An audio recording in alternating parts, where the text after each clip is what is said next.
Hello, and welcome to Lit by Moonlight, where it's not a phase to get a group of teenagers to do the most dangerous job in the world. This week, we are talking about Six of Crows by Leigh Bardugo. Yay! Yay! Everyone liked that. Hi, I'm Caitlin, and I love making playlists, listening to them, and then going, oh my god, who put this painful song on here? And then remembering it was me. Retweet. That's hard. Yeah. I was listening to my Six of Crows playlists last night to get ready for this, and because every normal person has Six of Crows playlists. Oh yeah, I do. Yeah, and I was like, damn, I can't believe I thought of that. Like, Yeah. innovative. The Steve Jobs of this generation, I think, for that choice that I made. I'm Emberlyn, and I am a very silly girl. So silly. The Yeah. silliest of gooses. Hilarious. Geese. Yeah.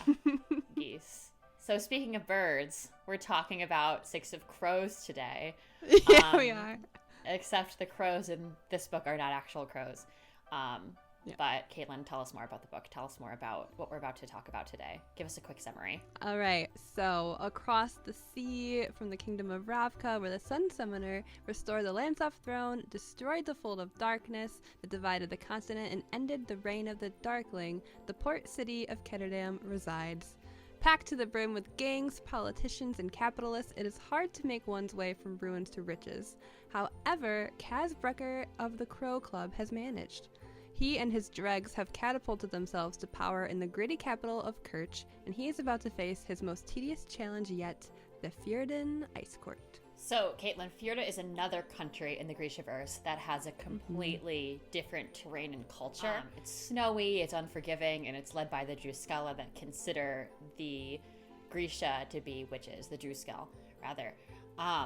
And this isn't the easiest group of people to deal with, obviously, especially since we've spent so much of the trilogy that comes before this that Leigh Bardugo writes to set up this duology, learning about the Grisha and their magic and how like whimsical and interesting they are. But Kaz gathers an unlikely grouping of characters to help him in his mission to abduct a prisoner of the Ice Court, Boyol Bayar, who is responsible for the invention of a drug called Param that is able to weaken Grisha power.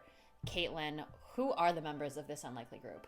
So we have Inej, who is known as the Wraith, who is incredibly skilled acrobatically. We've got Jesper, who's a gambler and a sharpshooter who never misses a tell or a shot. We have Wylan, the Kerch merchant, I never know, is it Jan Vanek or is it Jan Vanek? Who cares? He's a piece of shit. Vanek's son. And an expert in chemical warfare. Nina, the Grisha heartrender, and her unlikely love interest Matthias, the Druskella prisoner. The group must band together to steal the Jurda and return it to the Elder Van Eck in return for a cash prize that could cost them everything. So, Caitlin, what did you think about the world building in this book? Okay, so when I first started this book, it was literally the day after I finished Ruin and Rising, so I was kind of in for a shock, like world-wise, because it was completely different from the Grisha trilogy, because one, you're in a whole different country, and two, you're with, like, it's like you're just like planted in the middle of a scene. And because it's like the introduction of Jurda Parem, but like you don't really know what that is yet, and you get this guy named Juiced, who's not even your main character. Pour one out for Juiced and his mustache. Yeah. It's like 1 second of fame in this book. Yeah. Yeah, the poor guy. So I was like a little thrown off, and then the second chapter, you're like thrown into the middle of like a standoff, and you meet all these people. You got like Inej and Jesper and Kaz and Big Bolliger and like a few other people, and it's Inej's POV, so she's like climbing the rooftops, and you're like kind of like, for me, I was like, okay, where are we? What's going on? What are we doing? Who is this guy? Like, are we good? I don't know what's going on, but I just remember being like, okay, I just gotta go with it, and then I guess maybe I'll gather information along the way. Right. So it was a little hard to get into, only because of how different it was from the trilogy and from how soon after Ruin and Rising that I started it. I should have given myself more of a breather for this. But all that being said, I love Ketterdam as a setting. I love that it's the most dreary and dangerous place, but yet it's where all these people met and they kind of all become like a found family. And maybe it's because I've read the book 5 times, and maybe it's because it's my favorite, but I consider Ketterdam like home when I think of Grishaverse. So I'm just, every time I open the book, I was like, yay, we're in Ketterdam. And it's like the worst place imaginable. Anything can happen in the Bronx. Yeah, exactly. But I'm just like, oh, but this is where all my favorite characters are, and they're all here and loving each other and cracking jokes, so this is where I want to be. I think that's like really what draws you to this book. It's really interesting because it's so different, right, than the trilogy. Yeah. Than Shadow and Bone, yeah. Siege and Storm, and Ruin and Rising, because Ketterdam has something that I feel like a lot of fantasy settings don't necessarily have, and that's grit. I feel like in a lot of fantasy novels, the author is working overtime to make the setting intriguing in an extremely positive way. Like, the intention is to make something that's easy to romanticize and something that's easy to escape into because it's more lovely or perfect or interesting or magical than reality. Like, Ravka, it's a super whimsical place, right? Or like Sarah J. Maas. Yeah, lots of whimsy. Sarah J. Maas has the fairy courts. But there's nothing particularly whimsical about Ketterdam. It's kind of like a nasty, lawless place. And yet I think that's what makes it intriguing. I personally think that this story, that this duology, has some of the very best world building I've seen in a fantasy series ever. Because it pulls the magic in from Ravka in a way that's digestible, but it also retains this really unique, gritty character about it that I feel like you don't get from a lot of fantasy books. And then, like, there's just other things that I really found, like, really pulled me into this book that made me find it more interesting than a lot of the fantasy novels and novellas I've read recently.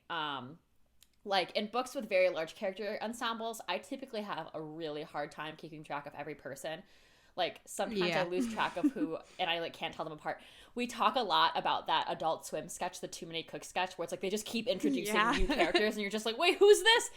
And Too many cooks. Yeah, and I never had an issue in this book because every character is so incredibly unique. They have their very unique voices, very unique backgrounds, and like ways of speaking, and like very complex backstories and depth, to the extent that no one sounded like each other at all. Like, in a way, they all sounded like Leigh Bardugo to me, just knowing like her personality, and I'll talk about that more later, but they all sounded unique enough within their own experiences and within their own chapters that I was like, oh, this person is like doing this. It was just really easy for me to keep up with and retain what was going on. And then I feel like not only is it like a diverse cast of characters, but it's also like very diverse from other books. There's always like the magic one and the handsome one and the pretty one. There's always like a set of cookie cutter tropes that we follow. I feel like in the fantasy world. And I feel like Leigh took all those tropes to the next level and delivered substance that I haven't seen elsewhere when it comes to character building.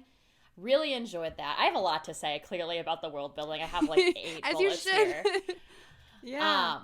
But then the other thing I'll say real quick is I'm really used to books following the same narrative storyboard, where it's like there's some introduction of the characters and there's some introduction of the fantasy world and its lore, and there's like a malevolent force that's driving things and they have to defeat the malevolent force, and there's a romance and they beat it and yay. But like, I feel like this book takes things to the next level by delivering not only this complex B plot about all of the main characters' trauma, but also a larger socio-political plot where there are multiple stakeholders and interests driving the malevolent aspects of the book. And also a lot of lead-in for the recent duology and the future of Ravka, which is like this establishing setting for her last series. But yeah, all around, I feel like this book just does a lot of things that no other books were doing at the time that it was released. And it really sets itself apart from, like, everything. I have a lot more to say. I have a lot more to say, but that's just everything that came up last night when I was thinking through this. Well, it's funny that you mentioned, like, the books as a whole, because I was thinking about it too, where like I didn't think about it this much when I first read the books because I only read up until this point. But the fact that like Jurda Parem is introduced and it does kind of become a bigger thing later for like what you said, like the political aspects of the story of this world and some other characters and other books. I like started laughing, so I'm just like, and the people who had to save it were these 6 children. outcasts from Ketterdam with these children that are involved. And after you come off of like Alina's whole story, and then you get more into Nikolai's story, and then you just got like this like interlude with like these like 6 crazy kids, like just doing their best and improvising their way through literally like the most important thing in their entire world. I feel like what I hear a lot, one of the main criticisms I hear of this book is that it's really hard to imagine children doing some of these things. And I get that. When I read the book, I had to picture all of the crows as being my age, as being in their mid-20s, just for like realistic reasons. But also, I really kind of like the idea, and I don't know why, but I like the idea that this is such a complex sociopolitical situation. Like the culture and the context of the place that the crows were all brought up in has made them these hardened criminals. And I don't think there's anything, even if they're not fully developed yet as children, I think there's something kind of interesting about that.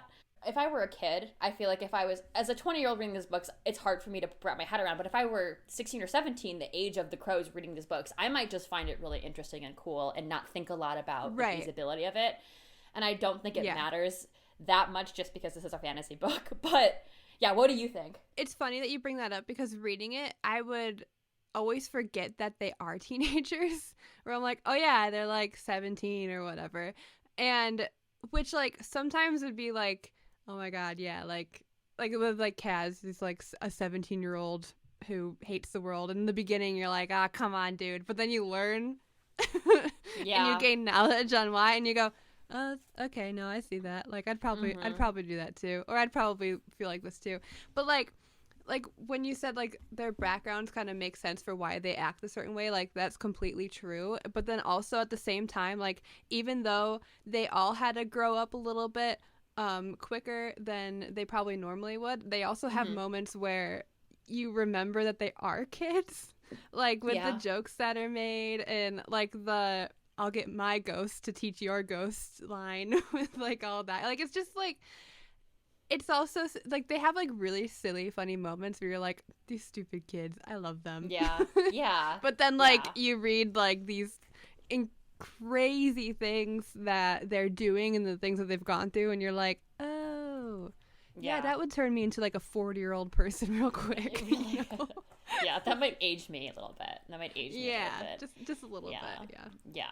That's kind of why, like, in the show, I like that they're all, I don't know if they've like established any of their ages in the show at all, but I like that they're all played by like people who are in their 20s and 30s. Yeah. Because it helps it be more believable on screen when we're not just seeing like, 30-year-olds play high schoolers in a high school setting. I think it helps the believability for sure. Yeah, I think it would be challenging, especially for like a younger actor to take on that role. Bella Ramsey is like a great example. They're like 18 when they start recording and like filming it as Ellie in The Last of Us. And I can't even wrap my head around an 18-year-old having to act out that kind of trauma so early on in their lives. I can't imagine like having a bunch of kids try to act out a lot of the things that happen in Six of Crows. God, no. Yeah. We'll leave that to Bella Ramsey. They can do it. Yeah, Bella Ramsey will actually be playing all of the crows from now on in the hit Netflix show. Any traumatized child, Bella's got it because they're incredible. Yeah. Yes. So was there a specific moment in Six of Crows that hooked you? I think when we first meet Inej, I was really immediately captivated by the book. She's magnificent. The moment we started to read her perspective, I was fully fully captivated by her character, fully in love with her. The way that Leigh characterizes Inej's mannerisms, it's like breathtaking. It's beautiful. Yeah. Besides, she was the Wraith. The only law that applied to her was gravity, and some days she defied that too. What a line. Like, okay, Alphaba. Amazing, amazing. Like, I could just picture this very slim and small gymnast, like, catapulting from building to building, like Elastigirl, and it really, like, Leigh did an amazing job, I feel like, of just showing me who Inej was right off the bat and making me love her. Right. I wanted to know more about her. I wanted to know how she became this very quiet, softly moving soul, and how she was given the title of the Wraith. I wanted to know more about her dynamic with Kaz, and I felt like fully drawn to her from the start. Inej and her knives, Inej and her saints. My beautiful knife wife, Inej forever. Like, that's my ode to Inej. I love her. I love that. How about you? For me, because it did take me a minute to really understand, like, what was going on in the world. Like, it's hard for me to immediately start, even though these characters were intriguing, it was hard for me to immediately start, like, getting attached and getting really interested when I'm not sure where I am. Yeah, like, I like to know where on the map I am. I like to get my bearings and then be like, okay. Where am I? Okay, now we can go. Yeah. Yeah. What really was intriguing for me is we've already been introduced to Kaz. He's like the most dangerous person in the barrel, and he's got like this huge reputation to uphold, and he's the leader of the dregs, but he's scared of ghosts. In one of the first scenes when he encounters a Grisha who has Jurdaparam, who can like go through walls because of this drug that they have and their powers, Kaz is like nervous. He's like, what's going on? Like, no one can really sneak up on him, but like someone just did. And then he immediately says, I can't remember if he says just like a ghost, and then he says Geordie, and then I was like, who's Geordie? Like, what's going on? Like, I forget, like, when I reread how quickly he is mentioned, so, which is always like shocking to me. And I'm like, oh, so new readers get this immediately? Okay, I say as if I wasn't a new reader at one point, but like but I was like, oh my god, who is this? I kind of want to know more about why this like seemingly dangerous person is like frightened of ghosts of all things. Yeah. You know, and believes in them even. Yeah. So that was intriguing to me. I love it when characters have like a little secret that you get hints at. But, a wee little secret. But you don't get that unlocked until like 20 chapters in, and then it devastates you.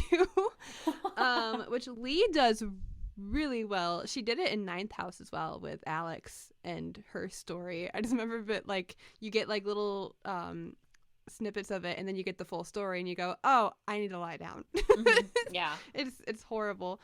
But I think what really got me intrigued was once all of the crows were together, we by this point we've gotten like chapters from everyone except for Wylan and Matthias. And we just met Wylan, but like when Matthias enters the chat, so to speak, I thought it was like really interesting because he's an outsider's perspective, like commenting on the people that he's just met, and I feel like that helped me understand these people more, because by that point, like Matthias and the reader are kind of on the same page. Yes. Except you do know these people already, but like you're still like trying to figure them out, and so is Matthias. And I thought like that was really cool. Also, I was like super intrigued as to why Nina was so hell-bent on getting him out of Hellgate. Hellbent. Did not mean to say that. but I appreciate it. To get him out of Hellgate. And so I'm like, oh, like she loves him clearly. And then when they reunite, she's like, Matthias, oh, it's you. And he like cups her face and he's like, Nina. And then he starts like choking her, and I was like, what is going on with this guy? Like why is he choking her? Why is she going after someone who would do this to her? Like what's their story? Like, I need to know. And I remember listening to the audiobook on my way to work, and I got to that part and I was like, what? What's going on? What's happening? Colin, sorry, I can't go to work. I'm not going to work today. Goodbye. Can't. I was like, I'm gonna be a little late. I need to figure out where this is going and why they're even saving this guy who seems kind of like an asshole, honestly. So that was just like really intriguing to me, and that kind of like from there the story just really starts going, because like that's when they start the ice court heist planning, and then you meet Wylan and you get to meet everybody's roles, and it just really kicks off from there. And it all like helped with the fact that Matthias was now in the picture, and he was just confused by everyone. Just did not know. It was really great. Did not know what was going on. A guy with no context. Caitlin, do you have any favorite quotes from this book? I say, knowing that if you could drop the whole book right here, right now, and then just open it, it would all be highlighted. Let me show you something. All right. Do I have any favorite quotes from Six of Crows? This is what my book looks like. So I have a lot of favorite quotes and all of these tabs, and yes, it is color coded, but we can't be here all day.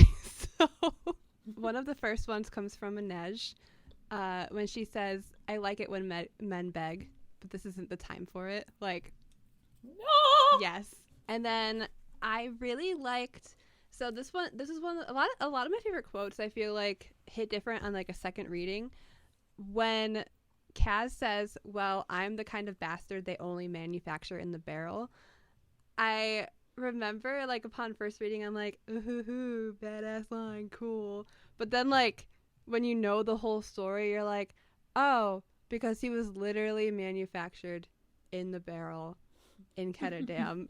Because if it weren't for his father dying and everything that happened with him and his brother, he never would have gone to Ketterdam, and he never would have had to create this persona of Kaz Brecker, Dirty Hands. So he was literally crafted in the barrel. So it just hits different. My next one is, "Please, my darling Inej, treasure of my heart, won't you do me the honor of acquiring me a new hat?" To which I just say, help. Help. I'm wearing my Kanej shirt that you gifted me. I think it's by someone called So Needly. Yeah, on Etsy. So if they're still making these, here you go. But it's great, and I love them and this sweatshirt so much. So once again, thank you for this. But you're most welcome. I remember reading that, and I'm like, is there something going on here? I was like, I wonder what that's all about. Are they in love? Are they gonna kiss? No. I also love that Inej was just like looked at his cane, and she goes, "Have a long walk down," and then she slides down the banister. Like, she does not have time for him. Adorable. On the same lines of Kaz and Inej, because if there's anything that I am, it is a simp for them. Yeah. I loved "I will have you without armor, Kaz Brecker. I will not have you at all," because she knows her worth. My last quote that I want to talk about is it's in the middle of the ice court heist, and they're all about to go their separate ways, and it's raining, and they've all just barely survived the first leg of their journey, and it's just her and Kaz together, and they're basically saying goodbye, and there's a quote that says, "She reached up and touched his cheek. She thought he might flinch again, even knock her hand away. In nearly 2 years of battling side by side with Kaz, this was the first time she had touched him skin to skin, without barrier of gloves or coat or shirt sleeve. She let her hand cup his cheek. His skin was cool and damp from the rain. He stayed still, but she saw a tremor pass through him, as if he were waging a war with himself." And I love this because by this point, you already know like his whole backstory by this point, and the fact that one, he's getting skin to skin contact with someone is already so much, but two, just the added factor that it's raining is a lot. And the fact that like he's fighting so hard with himself because he wants that possibly with Inej, and he wants that normalcy, but he also can't allow himself to have that because one, he like has this whole reputation, and also it's just difficult for him to even like handle any of that, like touching or whatever. So the fact that he, like, in this moment that could have been their last, like, he was able to like fight with himself and like keep his cool, it was just a lot. And I just remember, like, by this point I was already like so deep for them. So yes, I was like, oh my god, she touched his cheek and he didn't flinch away or, you know, run away or stop or and also like he grabbed her hand before this, and I was just like, so much is happening. I hope they both survive so they can grow together. So those were some standouts for me. How about you? Probably along the same lines. Everything you said, retweeting. There are just so many moments I feel like where we get insight into Kaz's growth away from his trauma, and like the way that Inej brings that out in him, and like that is like everything. It's just so powerful. It's ouchie. Ouch. Okay, in the same bucket as those lines. This quote is from Inej's father. It's a line that she recalls him saying to her. Many boys will bring you flowers, but someday you'll meet a boy who will learn your favorite flower, your favorite song, your favorite sweet, and even if he's too poor to give you any of them, it won't matter because he will have taken the time to know you as no one else does. Only that boy earns your heart. Big sigh. I love when you can pull a quote and it easily feels like it would just fall into a poetry book and easily fit in there. Like, it's absolute prose. And I love this quote just because it not only shows us who Inej is, but who she was before her life in Ketterdam. Like, someone loved her very dearly enough to say that to her, and that causes us to empathize with her right away. And I feel like it also is this great red herring for who Kaz becomes to her, because Kaz is poor. Like, maybe not only in like the sense that, you know, he's still making his way up the power struggle in Ketterdam, but also like he's poor in affection. Like, his reservoir for love has been emptied by his trauma with Geordie. So it's like, so, and when you know how things go from here, like where this goes and where things go in Crooked Kingdom, it really just wiggles my wagon. Like, so much happens, I feel like, that calls back to this line, and it's really special. And then another one I had, and it was really the scene overall that did it for me, but I'll read you the line. So Kaz heard Wylan retching. He tossed the eyeball overboard and jammed his spit-soaked handkerchief into the socket where Uman's eye had been. Then he grabbed Uman's jaw, his gloves leaving red smears on the enforcer's chin. His actions were smooth, precise, as if he were dealing cards at the Crow Club or picking an easy lock. But his rage felt hot and mad and unfamiliar. Something within him had torn loose. Again, the way this line appears in the book gets me because it's so subtle. Leigh just casually throws in there that Kaz rips out Uman's eyeball, and you're like, what? Wait a minute, he did what? Like, whoa, like things went astray there for a moment. It's like he's taking out the trash, but it's just with an eyeball. Yeah, it's so fun. Like, the way it's framed is so funny to me, and horrifying. Oh yeah. And then I also like that in this set of lines, Leigh fits in all these anecdotes about like who Kaz is. Like, we know now that he likes to deal his cards at the Crow Club. We know now that he picks locks. Like, all of these things, just she does such a good job with characterization. Like, and that it was as easy as doing those things to him. Yeah. And whenever I hear someone say, oh, like, I didn't really I feel like the characters in this book weren't fleshed out. I'm like, what are you talking about? Did you like, read the book? Did we read the same book? Yeah, it's so funny. Huh? What? I'm sorry, that's confusing to me. Yeah, but most importantly, the line I really want to talk about is something within him had torn loose. Yeah. Because what we're encountering here is this violent recognition of the love Kaz has for Inej and the fact that he would completely switch off to obliterate anything that stands in her way. She's that fucking special to him. And he is inherently a very traumatized, violent person, so this is how he shows this. And I don't think that reads in a way that's like, I don't know. I like that he's a morally gray character, but I don't think it reads such that, oh, he punches holes in my walls when he fight. He's aggressive, but he's hot, and he hurts me, but he's hot. Like, it's not like that. No, it's not giving, all. like, Lana Del Rey, my man hurts me. Like, it's not like that to me. I feel like what's happening with Kaz's character and his dynamic with Inej is much more complex and nuanced than that, and I like that that's kind of what Leigh gives us in this book. This is like completely off the record, but I love this scene also because it reminds me a lot of The Last of Us, like the scene that we just watched in the season finale, because it's like just a great example of how, like, when you love someone, you'd be willing to flip off to do anything for them. Anything. So yeah. Anyway. Yeah. Love that scene. Yeah. Wow. Yeah. Mind blowing. Oh. Oh my gosh. Last one. I thought that was it. I had more. Yay. Okay. The sun was out for once, and Inej had turned her face to it. Her eyes were shut, her oil-black lashes fanned over her cheeks. The harbor wind had lifted her dark hair, and for a moment, Kaz was a boy again, sure that there was magic in this world. Goosebumps! I just got goosebumps.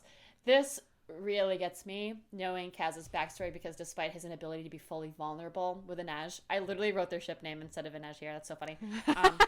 There is power in loving someone so deeply that it briefly eradicates the trauma you've experienced. So, yeah. That's all I gotta say about that. Oh my gosh. I have a lot of things to say about that, but they're not coherent. It's more just like a lot of crying and screaming. And like twitching, screaming. Yeah, and as of recording, we're recording this the day before season 2 comes out, so we haven't seen it yet. Yes. But I am just prepared for any scene involving them to completely obliterate me. So, what song would you listen to while sneaking into the ice court? Okay. So last year, I made character study playlists for all of the crows. When I was like really deep in it. So I have different songs for each character. So for Kaz, it's Skyfall by Adele. Good one. The way it just starts with this great like on the violin. Oh my god, real. For Inej, it's Working with the Knife by Mitski. Oh yeah.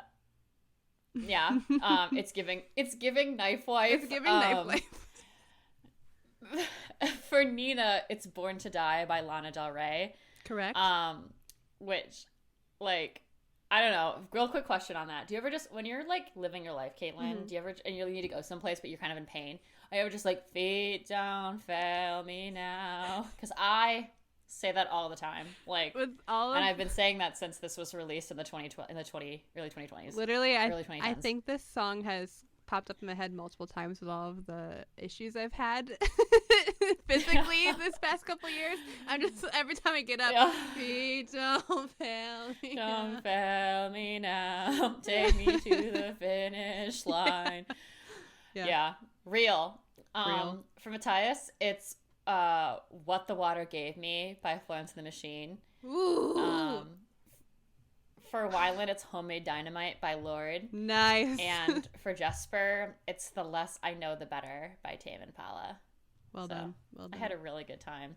I really recommend going and listening to those, because I was listening to them last night and I was like, wow, this is actually like really good organizing of like sound like music ordering. I don't know what that there's a professional name for it, but I was like, damn, girl. Like put this on my resume. Being a music supervisor. Yeah, really good music supervising, Umbrella. Yeah, Absolutely from the makeup, the made up show that I am doing this for. Yeah. What was yours? So mine's pretty basic, and if you're a big fan of Six of Crows, like you already know the song. It's kind of their theme song, and it's at the very top of my own Six of Crows playlist that I made after reading the book for the first time because I was very in it, and it did in fact take over my life for a long time. But I said Trouble by Valerie Broussard because it's literally their theme song. Like, if you're listening, you already know it. If you don't know it, just look at the lyrics and it's them. I feel like it was written for them. I don't know it. Oh my God. I'm going to look at the lyrics right now. Let me find the lyrics Trouble. for you, yeah. Oh, no, okay. I remember this. Yeah. Yep. You've showed me the song before. We wear red so they don't see us bleed. $100 bills under our sleeve. We intend not to sleep till we're dead. Drink our problems right out of our heads. Yeah. Yeah. Like, I mean, right off the bat, it's them. And then I like the in one of the verses it says, "I'm that knife in your boot, girl, I got ya." And then, "I'm your number 2 man in a fight. We're revolutionaries tonight." Like, it's just them. It's the most, like, I'd be shocked to find out that Valerie Broussard didn't make this directly after reading Six of Crows. So, because it's them. Real. It's them. So I feel like everyone knows that that's their theme song, and I've seen many an edit to it, and they're all lovely, and you're all doing great work. Speaking of people we find lovely, which character from Six of Crows would you shed all of your armor for? All of them. It's always hard because it's like there's the question like, who's your favorite crow? And I'm like, don't make me choose. Like, I don't want to because choose like that. I don't want to not real. Say say this person because I like them for this reason, but my gut instinct is a Nej because I love her so much.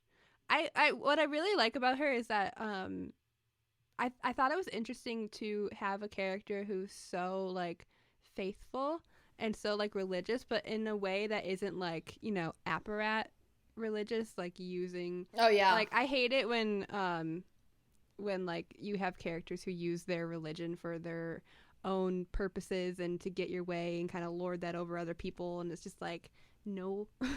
Stop it. But Nej is just like, her faith is so important to her. Like, she has her saints that she prays to all the time, but like it's a way to keep like her moral compass and also to just like find refuge in that when she needs it, and strength when she needs it. So I thought it was really interesting, like seeing her have that and never lose that too. So that was really nice to see in a fantasy novel. And also just, I just want to protect her, but she doesn't need any protecting. But she's someone who like, oh, I wish none of these bad things happened to you, but I just really admire her strength, and despite everything she's gone through, she doesn't allow that to stop her from living. And she also like I said earlier, knows her worth. Like, she loves Kaz, but she's never gonna like wait around for him, you know? Like, she's got stuff to do. If he's not gonna put the work in, then why should she, you know? So she knows her worth. That's why I admire. She does, and that's why I love that line. I'll have you without armor, I won't have you at all, because she's like, I'm working on myself, I have my issues. Your turn. Yes. You know? Oh my gosh, yes. Yeah, I love her. And then I also mentioned Jesper because not only is he just great and wonderful and funny, but he falls under the category of characters who there's something deeper going on in there, but like they have the facade of like, I'm the funny guy, you know?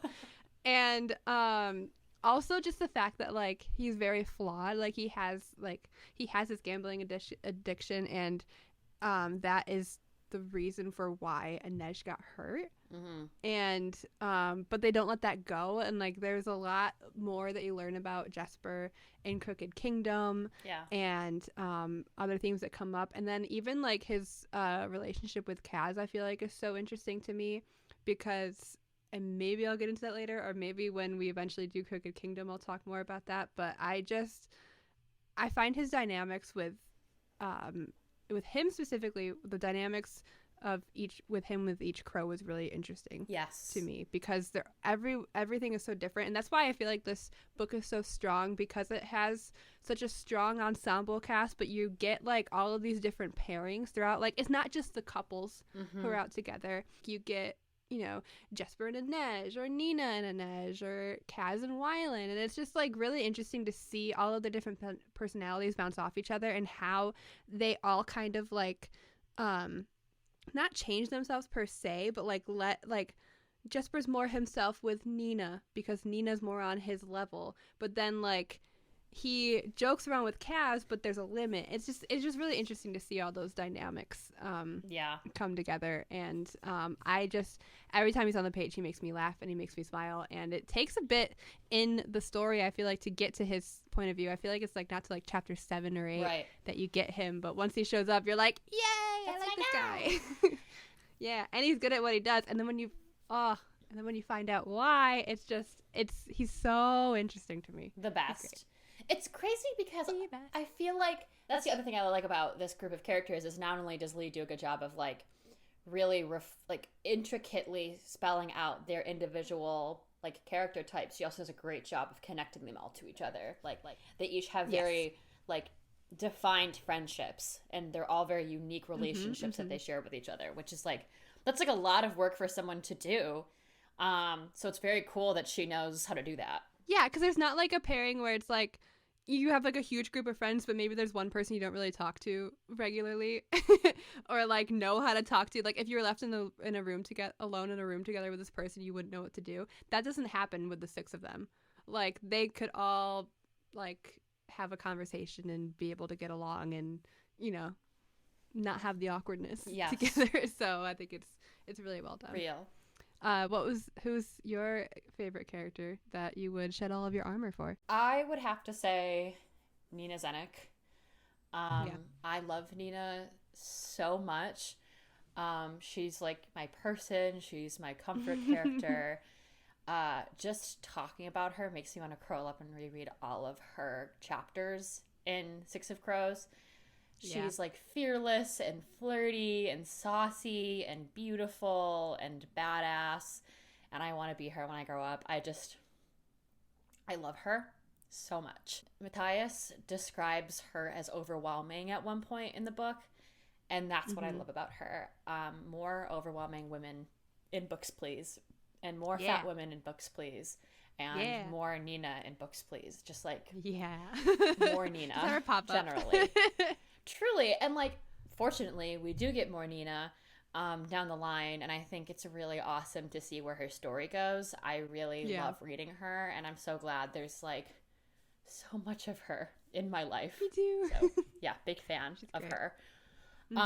Is there a character that you would poison with Jurda Param, Caitlin? Yeah, Pekka Rollins. Real. Kind of an easy one for me. He's kind of the worst. I know these people exist, and because there are a lot of really bad people in the world, but the fact that this man like looked at 2 children, it was just like, yeah, I'm gonna take all of your money. Okay, bye. And then like the way, like, of course he wouldn't, but the way he doesn't even like recognize Kaz, and of course Kaz changes his name, but like just the fact that like that shows how much he doesn't care, but like his action had such a huge impact on Kaz's life, to the fact that like his life was completely turned upside down and he had to become a whole different person, and he got his childhood taken away all because of this man's actions, and this man that ruined him doesn't even know who he is, and it's just, he's the worst. And I like, the more I think about it, the more I realized how I'm not ready to see his backstory visualized. Because again, this is before we even watch season 2 of Shadow and Bone, and I know it's coming.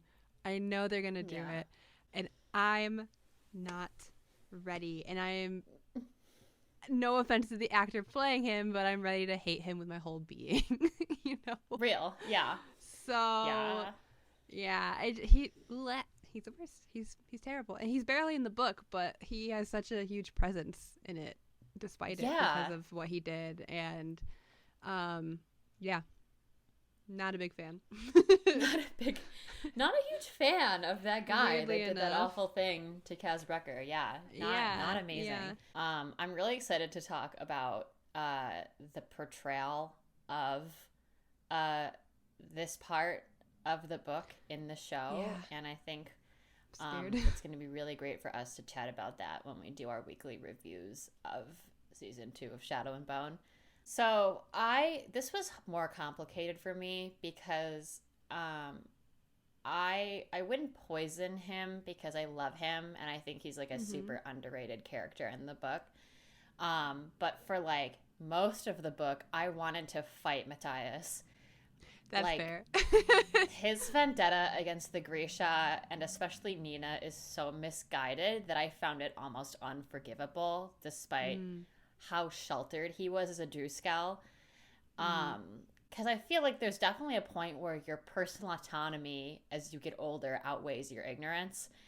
And despite his childhood trauma, I was just like, there were so many times when he would say something to Nina and I'd just be like, oh my God, get help.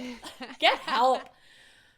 Over you, yeah. Yeah, but I also think that's what makes him such an interesting character. Like, he's very ignorant to, like, who the Grisha are and, like, what they at least represent in Ravkan culture. And I think he is at least able to change in meaningful and extreme ways that make him like a very unique and complicated and interesting character. Yeah. But it doesn't mean it didn't frustrate me. Yeah. Especially since you spend the whole Grisha trilogy like as with the Grisha as your protagonist and your main like plot. Like, so you don't have that bias against him. Then for this like for Nina to be such a beloved character to you already and then Matthias comes in, it's just like I hate everything of what you are. It's like get help. It's like, you want to go? Yeah, exactly. No. And he's like, yes, let's go. Moving on to our peaks and valleys of this book, what was your first peak?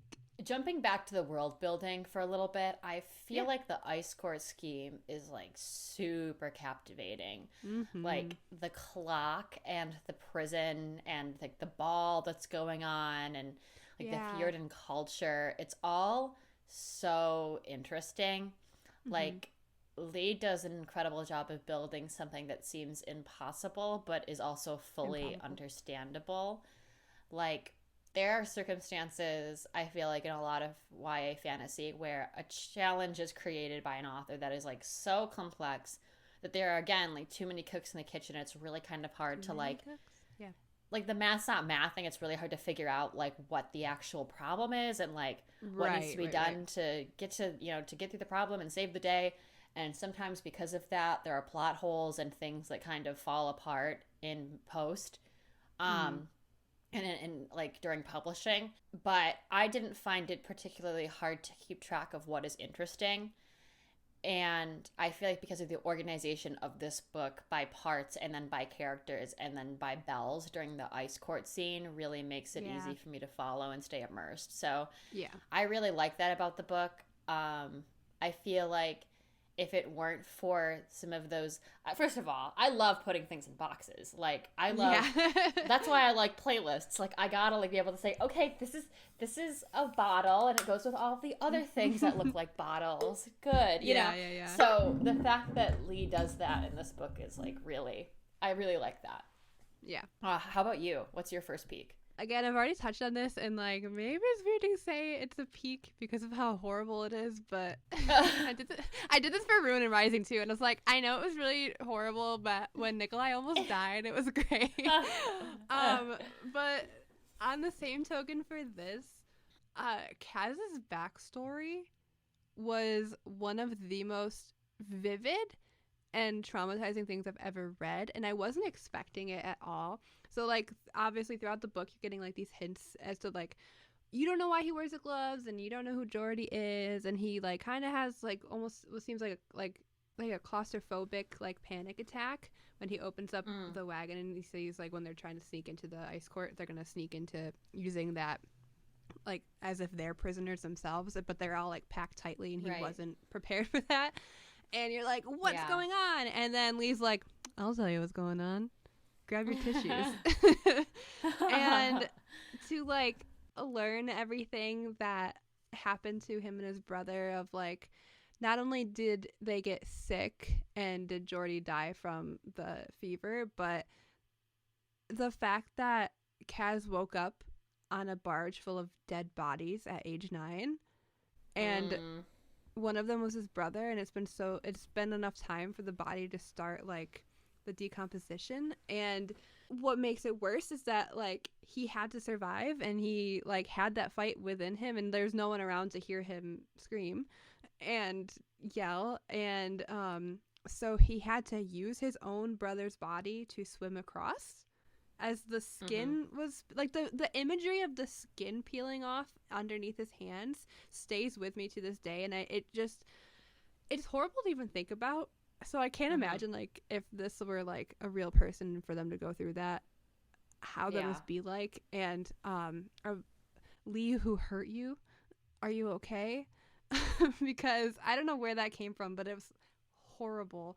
It really just puts into perspective like how troubled and how traumatized he is, and how like deep this trauma goes because of his touch aversion. And it was really just heartbreaking all around. But what really stuck out to me was this quote that Leigh puts while like Kaz, like 9-year-old Kaz, is like kind of coming in and out of fever, and he has like this dream.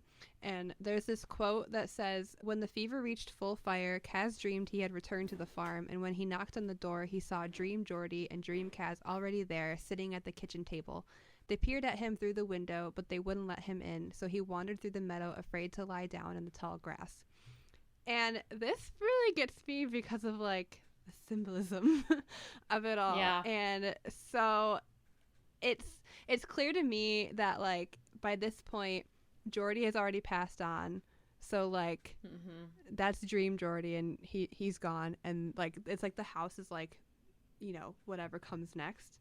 And Jordy's already there, he's already dead. But Kaz is also in the room. But we know that Kaz lives, but Kaz Wrightville doesn't live. Like he essentially died with his brother, and I feel like that Kaz in the dream Kaz was who he was for the first 9 years of his life. Like he's no longer here, he's dead and gone. And that was like Kaz like seeing that part of his life leave him, and now he has to go off alone and become this other person. And this is when he becomes Kaz Brecker, and then eventually Dirty Hands, because after this dream he wakes up and Jordy's gone, and that's when he has to like, you know, make the terrible swim across to the shore and become a new person. And it's just, it really hit me when I first read it. Like I was crying. I'm like, this poor child has to do all of this. And also the fact that like there was a conceptualization of part of him dying with his brother. It was so it's just so heartbreaking, but so well done.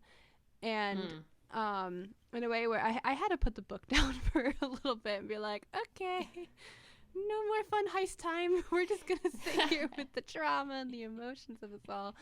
And I was like, oh my god, I can't believe this is what happened to this character, and this explains him so much. And like moving forward, I started looking at Kaz completely differently, because he wasn't just closed off to the world to like be all cool and sinister. It was, he's closed off to the world because it's what's protecting him, and like it's a way of protecting himself. And even if it's not necessarily what he really wants deep down, it's what he has to do, because this is how you survive the barrel. This is how you survive Ketterdam. And it was just heartbreaking, but it was one of the best written stories I had read in a long time. So despite the heartbreak, kudos to Leigh Bardugo.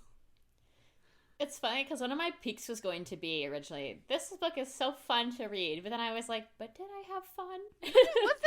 We had fun, but it hurt too. Didn't I have pain as well? Wasn't there pain? Yeah. Didn't I feel unbelievable sadness at some parts in this book, which is like, Yeah. oh, like what a backstory. It's again like so unique to this book. Like I can't really like remedy what happens to Kaz with anything else I've ever read. Like, Yeah. where the backstory of that main character is typically supposed to be like very hard to swallow. Just wow. Yeah, ouchie. And Once like again. it gives him depth towards like, oh, he's not a morally gray character just because he's an asshole who doesn't know how to love. It's he has good reason for it. And it just, I don't know, it just changes your entire perspective on Kaz, I think. And it was just really well done. I think my second peak about this book is that when I read it, I hear Leigh Bardugo, and Yeah. I don't know how to explain it other than I feel like she puts so much of her authentic self into this book. Like the humor that she has comes through here, her edginess, because if Sarah J. Maas is the queen of fairy smut, then Leigh is the queen of edginess, in my opinion. Like I feel like Kaz's backstory is like a great fucking example of that. But I really, really feel like when I read this book, I'm getting someone's magnum opus and a representation of their true self. Like I'm reading Leigh. Like Leigh, she writes this really great badass disabled character in this book, which I very much appreciate, in part because Leigh carries a very badass Kaz Brecker style cane in real life. Yeah. And in part because disabled people are fucking cool and we should all be featured in a prominent literature. Okay. But like I also just feel like I like when an author can put so much of their personality into the work that it feels authentic. It feels like I'm not just getting a book. I'm getting them. I'm getting a representation of who they are, you know? Yeah. In the sense that when like an influencer, this is a weird comparison, but like an influencer posts, I go through their little photo dump and I get an idea of who they are. I feel like this book gives me a really great idea of who she is, and I really like that.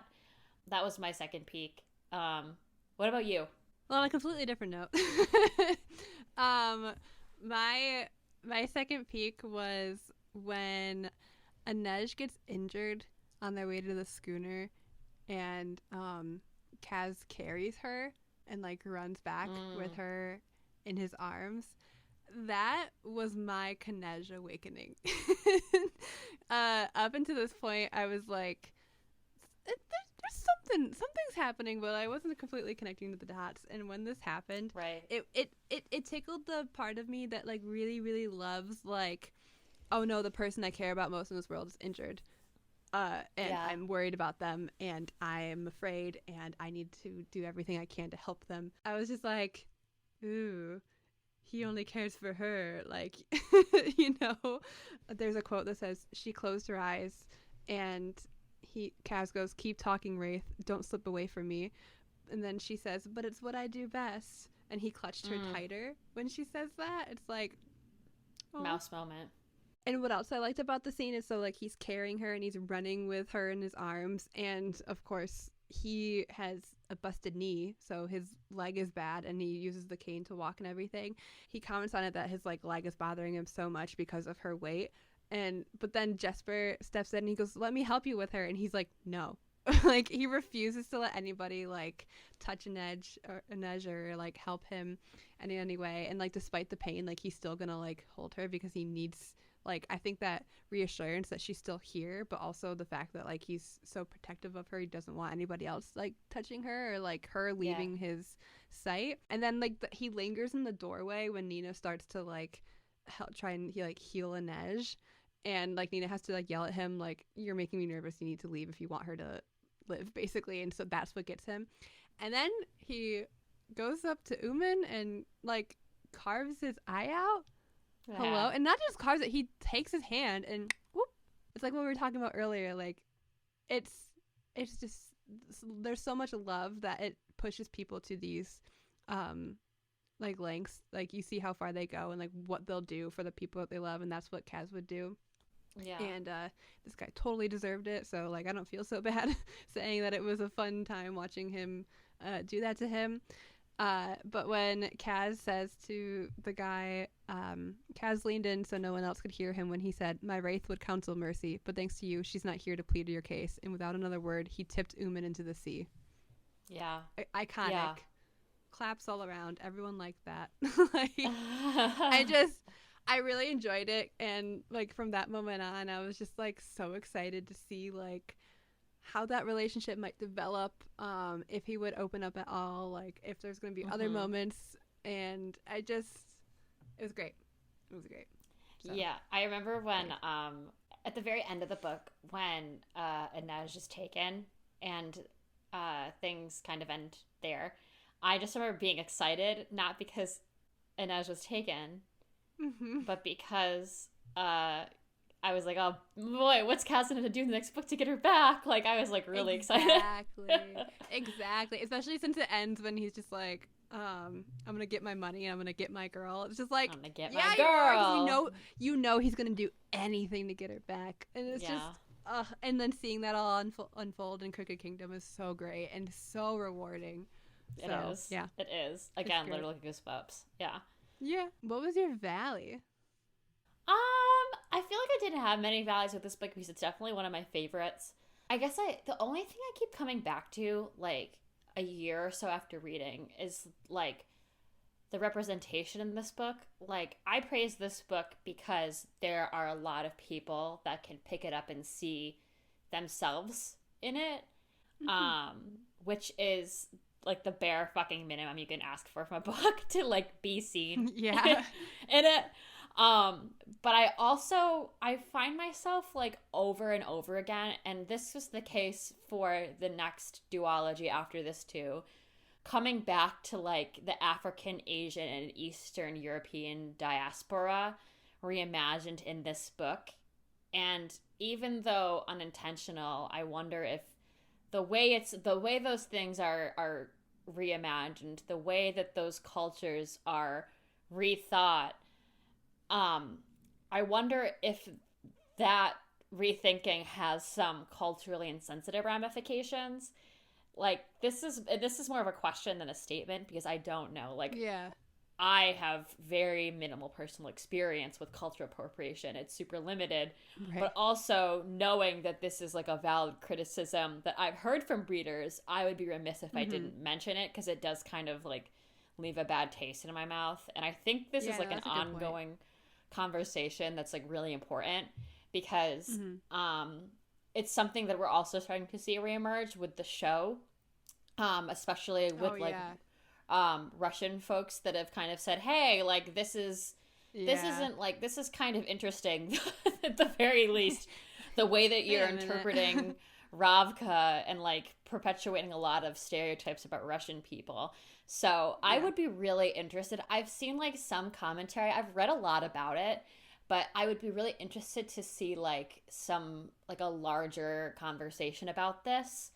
And like, I know that Leigh has done some research into like Eastern European culture when she made this book, but like we got to be super intentional at the point we're adapting other cultures for research purposes. So for like fictional purposes. So I think about this a lot because it's like, and it's like, I love this book series, but I definitely feel like this is probably the weak spot for me. Like, and there's a part of me that wonders how essential some of the adaptations of these things were, if they're not even like, if they're potentially misrepresenting cultures. So that's that's the only thing that really sticks out to me that I can think of. I don't think there's anything else. I'm trying to think if I had any. No, I feel like I really otherwise like really enjoyed this series. I mean, those are all good questions to have because it's not really something I thought about. So it's kind of good to, have that in your head and be like, wait a minute, So yeah. Yeah. How about you? Did you have any valleys for this book? No. It could just be my biases showing, but this is my favorite book. And like reading it, like content wise, like I loved it all the way around. I thought like There was no main character that, like, despite having 6 main characters, none of them felt like a weakness, you know? Like, I feel like with a lot of books, especially when they have, like, bigger casts, it's just like, oh, yeah, and then there's that guy. But, like, we don't see him for a bit. Or, like, I don't really like it when we get to this point of view. Because even in, like, some later books by Leigh Bardugo, there's some chapters where he gets to a POV, and I'm like, I don't care about this person. Like, I don't care. Like, why are we here? Just to suffer. But with this one, I would always be like, ooh, it's Nina. Ooh, it's Jesper. Ooh, we're getting an edge. Like, I would always get so excited, like, every time. And, like, I just feel like that was really well done, having such a good ensemble cast, and for every single one of them to be strong. And it was just such a good story. This is the only, besides Crooked Kingdom, this is the only book I've read more than twice, and that would be 4 or 5 times now. And I just find every time I read it, I still find things that, like, either surprise me or they hit different, or just the fact that I wanted to read a book more than twice was enough. So, no valleys from my end. I love when a book is like something that you can pick up over again. What I'm excited about for this book, because I would probably be going on to my second reread in the next couple of months here, and I think what I really am excited for is that even though we're talking about it right now, there's not a lot that I remember. Like, in fact, I might even hold off so I forget all of this again. Because it's one of those things where I can probably go back in, like, I don't know, 5, 10, 20 years, and I can reread it like I've never, thought about it before and not really remember any of it particularly well and still really enjoy it. That's kind of why I'm really excited and nervous for season 2 of Shadow and Bone, because it's not a direct adaptation, but you still get these characters, and, like, I know they're going to be pulling more stuff from these books for the Crow's character, so it'll be like its own, like, new little story, which is why I liked their involvement in season 1, because it was like, ooh, like a prequel, you know? It's giving prequel. So, and then you got to see Nina and Matthias' story played out. Yes. So I'm really excited to see what they do. I'm excited to talk about it here, and just to get some more Crows content. Content for the girls. Weehoo! Yes. All the girlies need some Crows content. We sure do. Caitlin, on a scale of 1 to 5 times that Kaz withheld information from the other Crows because he's a sneaky little guy, how do you rate 6 of Crows? 10 out of 10, 5 out of 5, 100 out of 100, keyboard smashing all the numbers out of 5. Favorite book.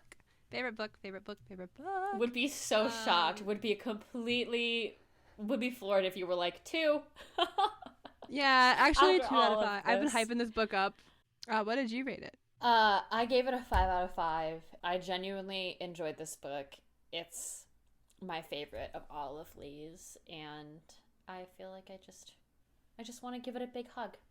I'm going to go find my copy after this episode. Yeah. I'm going to give it a big warm hug and a kiss for being an awesome book. Yep. Yeah, that's why I got my pretty version signed by Leigh Bardugo, because I'm like, this is my favorite book, and now it's special. It is special. It has her markings and your name in it. Yeah. She even put your name. It does. Crazy. Yeah. So that's going to do it for us for this episode. Thank you for listening to Live by Moonlight. Woo-hoo. Tune in next time when we review Netflix series Shadow and Bone Season 2. Right Yay! now, we're so excited. Right now, it's not been released, but it will be out, and we'll be telling you everything we think about it. So, yeah, and if you love the Grishaverse, we reviewed all 3 of the Grisha trilogy with Shadow and Bone, Siege and Storm, Ruin and Rising just recently. So, go listen to that if you want.